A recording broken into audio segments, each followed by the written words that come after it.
จอดูหนังวิเคราะห์บานเตทีเด็ด3คู่ประจำวันพุธที่18เดือน2ปี2026เขามาเริ่มกันในคู่หนึ่งในรายการพรีเมียร์ลีกอังกฤษในเวลา3:00ของคืนนี้การพบกันระหว่างบูฟแฮมป์ตันอันดับบวยของตารางคะแนนจะเปิดบ้านต้อนรับการมาเยือนของจ่าฝูงอาร์เซนอล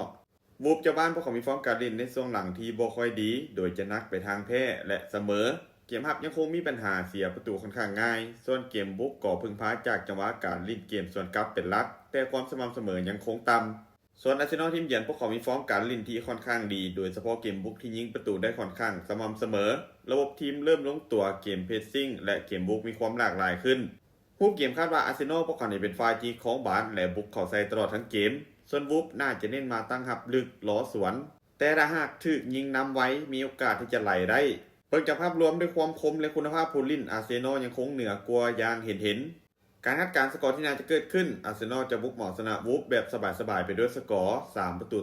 3-0มาตอนที่2ในศึกยูฟ่าแชมเปี้ยนลีกในเวลา3:00ของคืนนี้การพบกันระหว่างโบรูกิมทีมฮ้องจากฝูงจากลีกนอร์เวย์จะเปิดบ้านต้อนรับการมาเยือนของอินเตอร์มิลานจากฝูงของซีเรียโบรูกิมเจ้าบ้านมีฟอร์มการเล่นในช่วงหลังถือว่าดีหลายโดยเก็บชัยชนะได้4จาก5เกมหลังสุดการเล่นในบ้านของพวกเขาถือว่าเป็นจุดเด่นมีสนามบวกกับสภาพอากาศที่หนุนต่อพวกเขาเกมบุกของทีมถือว่ามีความจัดจ้านมีสไตล์การเล่นคือเล่นไว้กล้าเพชรแต่เกมรับยังคงมีลุ้นให้เห็นส่วนอินเตอร์มิลานทีมเยือนฟอร์มกำลังมีความมั่นใจโดยเก็บชัยชนะได้อย่างต่อเนื่องประสบการณ์ในเวทียุโรปถือว่าเหนือกว่ายังเห็นได้ชัดเกมรับแน่นมีระเบียบวินัยสูงคู่เกมคาดว่าโบรูกิมน่าจะเปิดหน้าแรกแน่นอนการเล่นในบ้านพวกเขามักจะบ่ย่านไผส่วนอินเตอร์มิลานน่าจะเล่นด้วยความหัดกลุ่มคุ้มจังหวะเกมแล้วล้อจังหวะการเล่นเกมส่วนกลับคมเกมนี้บ่ง่ายสำหรับอินเตอร์มิลานแต่คุณภาพของพวกเขายังคงเหนือกว่าทีมคู่แข่งการคาดการณ์สกอร์ที่น่าจะเกิดขึ้นอินเตอร์มิลานจะบุกเหมาชนะโบรูกิมไปด้วยสกอร์2-1มาตอนที่2อยู่ที่ศึกยูฟ่าแชมเปี้ยนลีกในเวลา3:00ของคืนนี้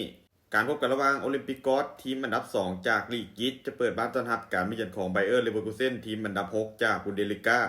โอลิมปิกกอสฟอร์มการเล่นในช่วงหลังค่อนข้างแกร่งแต่เกมในบ้านของพวกเขายังคงพอมีทีเด็ดแฟนบ้านกดดันคู่แข่งได้ดี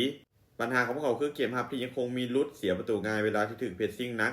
ส่วนไบเออร์เลเวอร์คูเซ่นทีมเยือนฟอร์มถือว่าดูดีและสม่ำเสมอก่อนโดยเฉพาะเกมบุกที่มีคุณภาพทีมของพวกเขาเล่นเป็นระบบคุมจังหวะเกมเก่งประสบการณ์ในเวทียุโรปก่อเหนือกว่าคู่เกมคาดว่าโอลิมปิกกอสพวกเขาจะเปิดเกมสู้เพราะเล่นในบ้านแต่มีโอกาสที่จะถือลูกส่วนกลับคมๆของเลเวอร์คูเซ่นได้การคาดการณ์สกอร์ที่น่าจะเกิดขึ้นเลเวอร์คูเซ่นจะบุกเหมาชนะโอลิมปิกกอสไปด้วยสกอร์3-1สุดท้ายนี้ถ้าทุกคนสนใจแนวทางดีๆแบบนี้อย่าลืมกดไลค์กดแชร์ออกไปเพื่อเป็นแนวทางเพิ่มเติมและใครที่สนใจอยากลงทุนสามารถกดลิงก์ทางหน้าช่องได้เลยเด้อ